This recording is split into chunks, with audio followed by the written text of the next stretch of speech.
ಸ್ವಾಮಿಯ ಕೊಲೆ ಅಪರಾಧಿಗಳಿಗೆ ಎಲ್ಲರಿಗೂ ಬೇಲಾಗಿದೆ ಅಂತ ತಮ್ಮ ಮಾಧ್ಯಮದ ಮುಖಾಂತರ ನನಗೆ ಗೊತ್ತಾಗಿದೆ.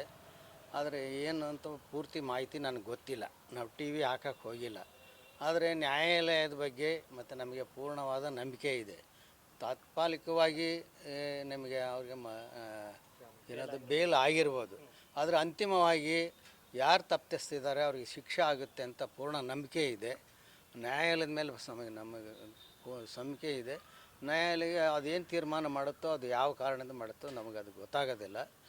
ನ್ಯಾಯಾಲಯದ ಮೇಲೆ ನನ್ನ ನಂಬಿಕೆ ಇದೆ. ಮುಂದೆ ಅದು ನಮಗೆ ಕೊನೆ ಇನ್ನೂ ಎನ್ಕ್ವೈರಿ ಅವೇನು ಆಗ್ತಾವಲ್ಲ ಆ ಟೈಮ್ನಲ್ಲಿ ನಮಗೆ ನ್ಯಾಯ ಸಿಗುತ್ತೆ ಅಂತ ಪೂರ್ಣ ನಂಬಿಕೆ ಇದೆ.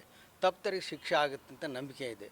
ನಾವು ಈ ಮಧ್ಯದಲ್ಲಿ ಸರ್ಕಾರವನ್ನು ಕೇಳೋದು ಅಷ್ಟೇ, ನಮ್ಮ ಸೊಸೆಗೆ ದಯಮಾಡಿ ಒಂದು ಕಾಯಮಾದ ನೌಕರಿ ಒಂದು ಕೊಡಬೇಕಂತ ನಾನು ಅವರಲ್ಲಿ ವಿನಂತಿ ಮಾಡೋಕ್ಕೆ ಇಷ್ಟ.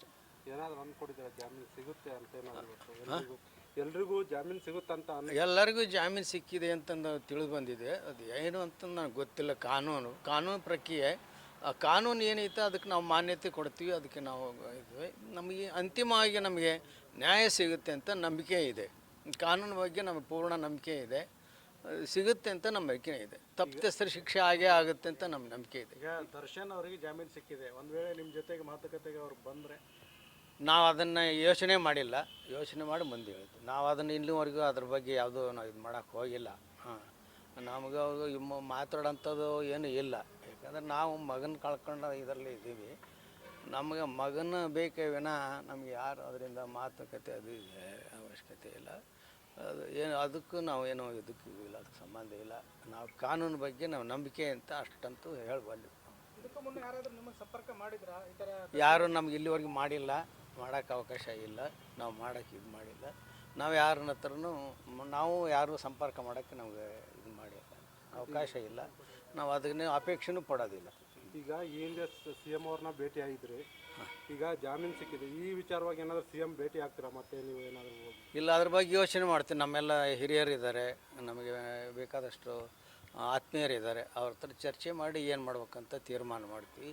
ನಾನು ವೈಯಕ್ತಿಕವಾಗಿ ನನಗೆ ಅಷ್ಟು ಮಾಹಿತಿ ಇಲ್ಲ, ನನಗೆ ಗೊತ್ತಾಗೋದಿಲ್ಲ. ನಮ್ಮ ಹಿತೈಷಿಗಳಿದ್ದಾರೆ, ಅವರೆಲ್ಲ ಸಜೆಷನ್ ಕೊಡ್ತಾರೆ. ಆ ಸಜೆಷನ್ ಮೇಲೆ ನಾವು ಮುಂದುವರಿತೀವಿ. ಈಗ ಜಾಮೀನು ಮಂಜೂರಾಗಿದೆಯಲ್ಲ, ಅದನ್ನು ಪ್ರಶ್ನಿಸಿ ಸುಪ್ರೀಂ ಕೋರ್ಟ್ ಮೊರೆ ಹೋಗ್ಬೇಕಾಗುತ್ತೆ ಸರ್ಕಾರ. ಅದಕ್ಕೆ ನೀವು ಆಗ್ರಹ ಸರ್ಕಾರ ಮೊರೆ ಹೋಗುತ್ತೆ ಅಂತ ನಂಬಿಕೆ ಇದೆ. ಅದು ಈಗಾಗಲೇ ಇಂಟೀರಿಯಂ ಬೇಲ್ ಮೇಲೆ ಸುಪ್ರೀಂ ಕೋರ್ಟ್ ಹೋಗಿದ್ದಾರೆ. ಇದ್ರ ಮೇಲೆ ಹೋಗ್ತಾರೆ ಅಂತ ನಂಬಿಕೆ ಇದೆ. ನೀವೇನಾದರೂ ಹೋಗಿ ಸಿ ಎಮ್ ಭೇಟಿಯಾಗಿ ಈ ಥರ ಒತ್ತಡ ಹಾಕ್ತೀರಾ? ಹೇಗೆ? ನಾವು ಅದರ ಒತ್ತಡ ಏನೂ ಹಾಕೋಂಗಿಲ್ಲ, ಯೋಚನೆ ಮಾಡ್ತೀವಿ. ನಮಗೆ ತಕ್ಷಣ ಏನು ಹೇಳೋಕ್ಕಾಗೋದಿಲ್ಲ. ಯೋಚನೆ ಮಾಡಿ ಮುಂದೆ ಕೈ. Okay sir, thank you.